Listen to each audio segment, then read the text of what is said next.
Hello बच्चों, कैसे हैं आप सभी। बच्चों, आज मैं आपको सूरदास जी के पद का अर्थ समझाऊंगी। बच्चों, हिंदी साहित्य की भक्तिकालीन काव्यधारा के कवि सूरदास जी का जन्म 1478 ईस्वी में सिही नामक गांव में हुआ था। कुछ विद्वान इनका जन्म मथुरा के निकट रेणुका क्षेत्र को भी मानते हैं। बच्चों, सूरदास जी मंदिर में भजन कीर्तन करते थे, जिस कारण इनकी ख्याति जगह जगह फैल गई थी। बच्चों, क्या आप जानते हैं कि कहा जाता है कि सूरदास जी जन्म से ही नेत्रहीन थे, लेकिन इस बात की कोई निश्चित प्रमाण नहीं मिलते हैं कि वे बचपन से ही नेत्रहीन थे या बाद में नेत्रहीन हुए। बच्चों, महाप्रभु वल्लभाचार्य जी इनके गुरु थे। इनके 3 लोकप्रिय ग्रंथ सूरसागर, साहित्य लहरी एवं सूरसरावली हैं। बच्चों, सूरदास जी के सभी पद गायन शैली में हैं। वे श्रृंगार और वात्सल्य रस के कवि माने जाते हैं। इन्हें वात्सल्य सम्राट भी कहा जाता है। इनकी भाषा सहज, स्वाभाविक एवं माधुर्य से परिपूर्ण ब्रज भाषा है। बच्चों, सूरदास जी का निधन 1583 ईस्वी में पारसौली में हुआ था। बच्चों, सूरदास जी द्वारा रचित सूरसागर के भ्रमर गीत से यहाँ 4 पद लिए गए हैं। यह उस समय की घटना है जब श्री कृष्ण मथुरा जाकर गोपियों को भूल जाते हैं, या गोपियों को ऐसा लगता है कि वे मथुरा जाके हमें भूल गए हैं, जिस कारण गोपियों की विरह वेदना काफी तीव्र हो जाती है। तब श्री कृष्ण अपने मित्र उद्धव के माध्यम से गोपियों के पास निर्गुण ब्रह्म का योग संदेश भेजते हैं, ताकि गोपियों की पीड़ा कुछ कम हो जाए। परंतु गोपियों को यह योग संदेश बिल्कुल भी नहीं भाता। तभी वहां पर एक भौरा उड़ते हुए आता है और गोपियां उद्धव पर उस भौरे के माध्यम से कटाक्ष करते हुए अपनी मन की बातें कहती हैं। भौरे के आने की वजह से इस संवाद का नाम भ्रमर गीत रखा गया। तो बच्चों, इसके पहले पद का अर्थ समझाती हूँ।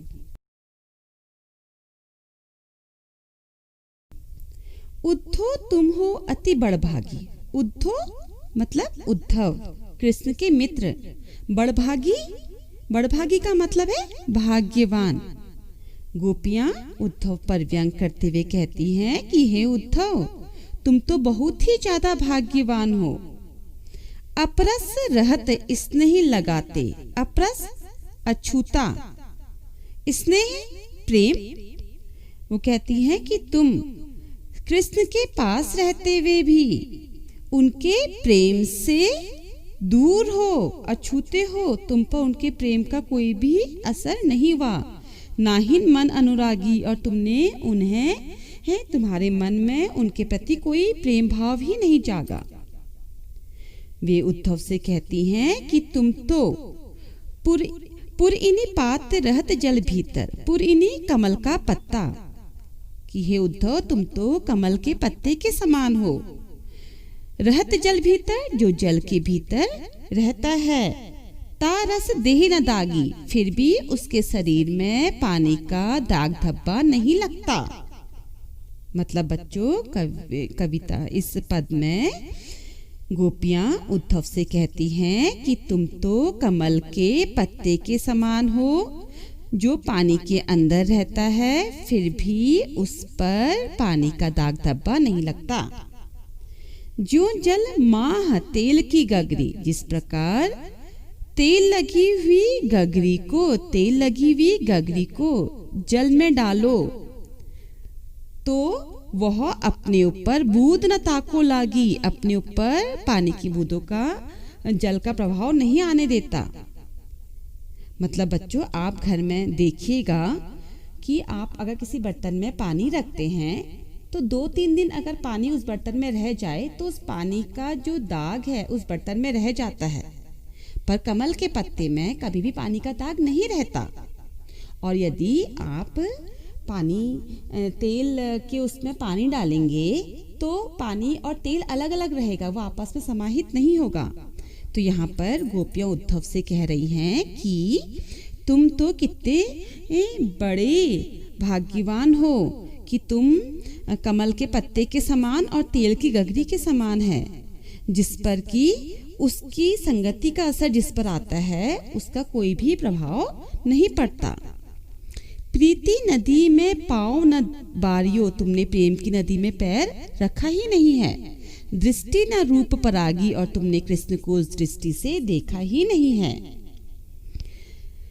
गोपियां उद्धव से कह रही हैं कि हम तो अबला हैं। अबला मतलब बेचारी नारियां हैं, हम भोली भाली हैं। गोपियां यहाँ पर स्वयं को अबला और भोली भाली कह के संबोधित कर रही हैं, कह रही कि हम अबला और भोली भाली नारियां हैं। हम तो उस चींटी के समान हैं जो गुड़ में चिपक जाती है और फिर उससे बाहर नहीं आ पाती। तात्पर्य यह है कि गोपियां चींटी हैं और वह कृष्ण रूपी गुड़ में चिपक गई हैं और अब वह कृष्ण के प्रेम से मुक्त नहीं हो पा रही हैं।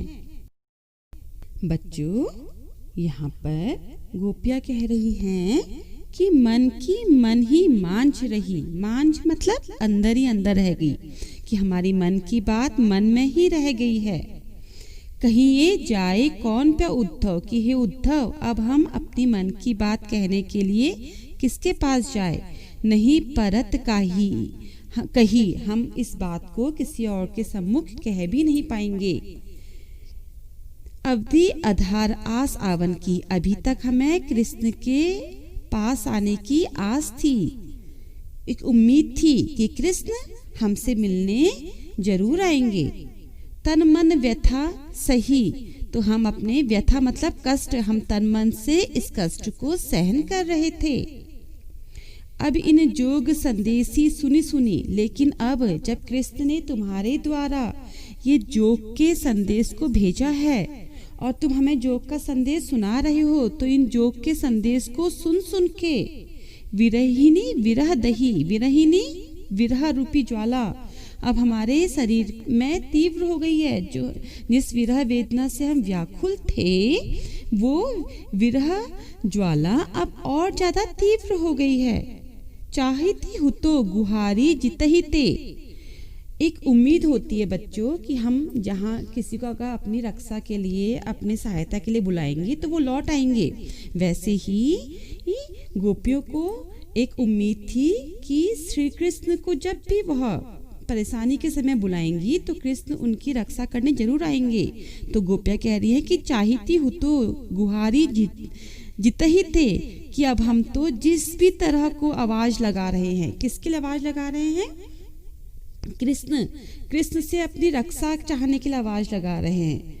उठते धार बही, वहीं से अब योग की धार बहती चली आ रही है। बच्चों, गोपियाँ ऐसा क्यों कह रही हैं? क्योंकि उन्हें उम्मीद थी कि जब भी वो किसी परेशानी में होंगे तो उन्हें कृष्ण का ही सहारा है। पर जब कृष्ण ने ही उन्हें योग का संदेश भेज दिया है तो अब उन्हें लग रहा है कि अब वो जहाँ को भी देख रही हैं कि वहाँ से हमें एक उम्मीद है कि हमारी सहायता होगी, तो वहाँ सिर्फ सहायता नहीं हो रही है बल्कि वहाँ से वो योग की धारी बह रही है। सूर्यदास अब धीर धरही क्यों? गोपियाँ कह रही हैं कि अब हम धीर मतलब धैर्य, धरही मतलब धारण ही क्यों करें, अब हम धीरज धारण ही क्यों करें। मर्जात न लही, जब श्री कृष्ण, मर्जात मतलब मर्यादा, जब कृष्ण ने ही अपनी मर्यादा को पार कर दिया है तो आखिर अब हम क्यों धैर्य धारण करें, जब श्री कृष्ण ने अपनी सारी मर्यादाओं का त्याग कर दिया है। बच्चों, ये तीसरा पद है, हमारे हरिल की लकड़ी। हरिल बच्चों एक पक्षी होता है जो अपने पैर में लकड़ी को पकड़े रहता है, पैर से टाइट करके पकड़ के रखता है। तो गोपियाँ कह रही हैं हमारे हमारे हरि मतलब हमारे श्री कृष्ण तो हमारे लिए हरिल पक्षी की लकड़ी के समान है। बच्चों हरिल पक्षी अपनी लकड़ी को कभी भी नहीं छोड़ता। तो कृष्ण यहाँ पर कह रही हैं कि गोपियों के लिए कृष्ण हरिल पक्षी की लकड़ी के समान है। मन क्रम वचन नंद नंदन उर। गोपिया कहती कि हमने मन से, कर्मों के द्वारा, वचन से नंद नंदलाल, नंदलाल कौन? नंद के बेटे, नंद का पुत्र कृष्ण को अपने उर मतलब हृदय, हमने मन वचन कर्म से नंद के दुलारे कृष्ण को अपने हृदय में कर दृढ़ करी पकड़ी, दृढ़ता के साथ, दृढ़ मतलब दृढ़ता के साथ पकड़ कर रखा है। जागत सोवत स्वप्न दिवस निसी, जागते समय, सोते समय, स्वप्न में, दिन में, रात को कान्हा कान्हा जकरी। और हम हर समय सोते, जागते, स्वप्न में, दिन में, रात को सिर्फ कान्हा कान्हा का ही जाप करती रहती हैं। सुनत जोग लागत है ऐसो। हे उद्धव, तुम्हारा जो ये योग संदेश है, योग का तुम्हारा जो संदेश है, ये हमें ऐसा लग रहा है, इसे सुनकर हमें ऐसा लग रहा है जो करूरी ककड़ी, करूरी कड़वी, जैसे हमने कड़वी ककड़ी खा ली हो। बच्चों आपने देखा है कि जब ककड़ी हम खाते हैं तो हम उसका ऊपर से एक वाइट सा पदार्थ, सफेद पदार्थ निकालते हैं जो कड़वा होता है। तो वो कह रहे हैं कि जो तुम्हारे द्वारा दिया गया ये योग का संदेश है, ये हमें कड़वी ककड़ी के समान लग रहा है। सूतो व्याधि हमको ले आए, देखी सुनी न करी। सूतो, सूतो सुनो तो, व्याधि बीमारी। अब गोपिया उद्धव से कह रही हैं कि सुनो उद्धव, तुम जो ये बीमारी हमारे लिए लेके आए हुए हो, देखी सुनी ना करी, ये बीमारी हमने आज तक ना देखी है और ना ही इसके बारे में सुना है। मतलब गोपियां उद्धव से कह रही कि जो तुम योग संदेश हमारे लिए लेके आए हो, ये हमारे लिए एक बीमारी के समान है, जो बीमारी हमने आज तक ना देखी है ना ही सुनी भी है। यह तो सूर तिन्हीं ले सौंपो। गोपियां उद्धव से कह रही हैं कि हे उद्धव, तुम इसको उसको सौंपो, तिन्हीं उसको सौंप दो। किसको सौंपने की बात कर रही हैं? जिनके मन चक्री, जिनका मन चक्री है, चक्री मतलब चंचल है, जिनका मन चंचल है। तात्पर्य यहाँ है कि गोपियां उद्धव से कह रही हैं कि हमारे मन में तो कृष्ण का प्रेम बसा हुआ है और तुम्हारा ये योग संदेश तो हमारे किसी काम का नहीं है। यह तो उन लोगों को देने लायक संदेश है जिनका मन चंचल होता है, जो एक जगह पर स्थिर नहीं रहता है। बच्चों अब मैं आपको चौथे पद का अर्थ समझाती हूँ। हरि है राजनीति पढ़ी आए। बच्चों आप लोग अपने स्कूल में कई सारे विषय पढ़ते हैं, तो यह राजनीति भी एक तरह का विषय है जिसको पढ़ा जाता है। ये काम आता है राजकाज करने के। तो यहाँ पर गोपियाँ उद्धव से कह रही हैं कि लगता है कि हमारे जो हरि हैं, श्री कृष्ण हैं, उन्होंने राजनीति पढ़ लिया है, राजनीति शास्त्र पढ़ लिया है। समुझी बात कहत मधुकर के। बच्चों मधुकर जो है वो कृष्ण का ही एक नाम है। हम तुम्हारी बात सुनकर ही समझ गई थी। वो जब उद्धव ने गोपियों को योग संदेश के बारे में बता रहे हैं, तब गोपियाँ कह रही हैं कि जो हमारे कृष्ण हैं उन्होंने राजनीति शास्त्र पढ़ लिया है और हम तुम्हारी जो बात है कि तुम कृष्ण का जो संदेश लेके आए हो, हम तुम्हारी बात सुनकर जो तुम हमें समझाना चाह रहे हो, हम सुनकर ही समझ गए थे कि कृष्ण कि तुम हमारे लिए कृष्ण का समाचार लेके आए हो। अब हम तुम्हारे समाचार को समझ गए हैं कि तुम हमसे क्या कहना चाह रहे हो। एक अति चतुर होते पहले ही, यहाँ पर गोपियां देखिए बहुत ही चतुरता के साथ कह रही हैं उद्धव से कि तुम एक अति चतुर होते पहले ही, वो उद्धव की तारीफ कर रही हैं कि तुम एक तो पहले ही बहुत ज्यादा चतुर हो। चतुर मतलब ज्ञानवान हो। कौन ज्ञानवान है? उद्धव ज्ञानी व्यक्ति हैं। तो गोपियां उद्धव से कह रही हैं कि एक तो तुम पहले ही बहुत ज्यादा चतुर थे, ज्ञानी थे, अब गुरु ग्रंथ पढ़ाए। अब तुमने अपने गुरु श्री कृष्ण का राजनीति ग्रंथ भी पढ़ लिया है, क्योंकि उद्धव के गुरु थे श्री कृष्ण। तो वो कह रही है कि अब तुमने अपने गुरु के द्वारा दिया गया जो राजनीति का ज्ञान है वो भी तुमने पढ़ लिया है, उसको भी तुमने धारण कर लिया है। बड़ी बुद्धि जानी जो उनकी, योग जोग संदेश पठाए। वो कह रही हैं कि वो तो बहुत ही ज़्यादा, उनकी बुद्धि तो बहुत ज़्यादा बढ़ गई है। किसकी? श्री कृष्ण की बुद्धि तो बहुत बढ़ गई है राजनीतिक पढ़ के, जो उन्होंने हमारे लिए योग का संदेश भेजा है। किसके द्वारा? उद्धव, तुम्हारे द्वारा। तो गोपियाँ उद्धव से कह रही हैं कि कृष्ण की राजनीतिक शास्त्र पढ़ के कृष्ण की बुद्धि और ज़्यादा तेज हो गई है, जो उन्होंने हमारे लिए तुम्हारे द्वारा योग का संदेश भेजा है। उद्धव भले लोग आगे के, परहित डोलत धाय। अब यहाँ पर गोपियाँ उद्धव से कह रही हैं कि उद्धव, जो पहले के लोग हुआ करते थे, पहले के लोग मतलब हमारे घर में हमारे दादा दादी नाना नानी सब लोग रहते हैं ना बेटा, तो वही पहले के लोग जो होते थे, वो उनकी तारीफ कर रही है गोपियाँ उद्धव से कि जो पहले के लोग होते थे वो बहुत ही अच्छे होते थे, भले होते थे, अच्छे होते थे।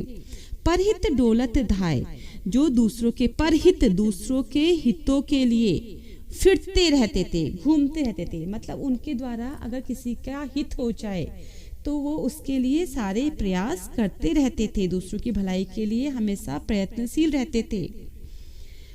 अब अपने मन फेरन पाहिए, चलत जू हुते चुराए। अब वो कह रही है उद्धव से कि अब अपने मन फेर पाइए। वो कह रही है कि अब हमें अपना जो मन है हमें वो वापस चाहिए। कौन सा मन वापस चाहिए? चलत जू हुते चुराए, जो चलते समय श्री कृष्ण चुराकर हमसे ले गए थे। गोपियाँ उद्धव से कह रही है कि हमारा मन तो श्री कृष्ण जब गए थे यहाँ से मथुरा को तो चुरा करके ले गए थे अपने साथ, अब हमें अपना वो मन हमें वापस चाहिए। ये क्यों अनीति करे आपुन, जे और अनीति छुड़ाए। ये क्यों अनीति करे आपुन। गोपिया कह रही कि हमें समझ नहीं आ रहा है कि कृष्ण हमारे संग ऐसी अनीति क्यों कर रहे हैं। अनीति मतलब हमारे संग ऐसा गलत व्यवहार क्यों कर रहे हैं। पहले तो कृष्ण जे और अनीति छुड़ाए, पहले तो कृष्ण ऐसे नहीं थे, कह रही हैं वो। पहले तो वो किसी के, कोई भी किसी के प्रति भी अगर कोई अन्याय करता था तो वो अन्याय हो रहे व्यक्ति का साथ देते थे, उसको अन्याय से दूर रखते थे, उस पर अन्याय नहीं होने देते थे। फिर आज आखिर वो हम पर अन्याय क्यों कर रहे हैं, हम पर ऐसा हमारे संग गलत आचरण क्यों कर रहे हैं, वो उद्धव से प्रश्न कर रही हैं। राज धर्म तो यही सूर, जो प्रजा न जाहि सताई। गोपियाँ उद्धव से कह रही कि तुम, अभी तो उन्होंने पहले कहा कि तुम तो बहुत चतुर हो, और यहाँ पर वो कह रही हैं, वो यहाँ पर अपनी बुद्धिमत्ता का परिचय दे रही हैं कि राज धर्म तो यही, कि वो कह रही कि राज धर्म तो यह है, राजा का धर्म तो यह है, जो प्रजा न जाई सताए, जो राजा की प्रजा को सताया ना जाए, उसके संग अन्याय ना किया जाए। बच्चों, गोपियों का कहने का मतलब सिर्फ यह है कि जो उद्धव श्री कृष्ण का योग का संदेश लेकर आए हुए हैं, वो कह रही है ये योग का संदेश हमको देकर कृष्ण हमारे प्रति अन्याय कर रहे हैं। वो कह रही है हमें कृष्ण का योग का संदेश नहीं चाहिए, हमें तो बस इतनी आस है कि कृष्ण हमसे मिलने एक बार यहाँ आए, हम कृष्ण को एक बार कृष्ण को एक बार देख लें, बस उसी में हमारी विरह की अग्नि जो है शांत हो जाएगी। तो बच्चों, उम्मीद है कि आपको इसका अर्थ समझ में आया होगा। आप इसे लाइक कीजिए, शेयर कीजिए, कमेंट्स कीजिए और सब्सक्राइब जरूर कीजिए।